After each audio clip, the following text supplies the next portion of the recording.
D'un coup de baguette magique, la société de consommation aurait-elle changé?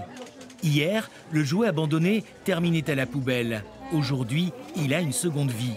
L'occasion, c'est désormais 7% des ventes de jeux en France, même pour remplir la hotte. Ça sera caché jusqu'à Noël. C'est le but de ce genre de choses, c'est qu'on arrive à trouver des bonnes affaires juste avant Noël, c'est vraiment très très bien. Les bourses aux jouets ont la cote, pour plein de raisons. Au niveau justement économique, il y a quand même des difficultés au niveau des familles.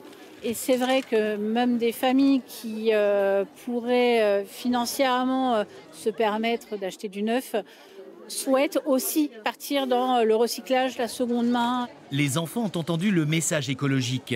C'est toujours mieux d'avoir un jouet prêt à l'emploi, sans carton autour. On doit toujours galérer pour enlever les trucs et les mettre à la poubelle, on galère. Alors que ici, en fait, on n'a que à les prendre et redonner de l'argent. Acheter un jeu utilisé n'est plus tabou, même pour un bébé. 90% c'est que de l'occasion.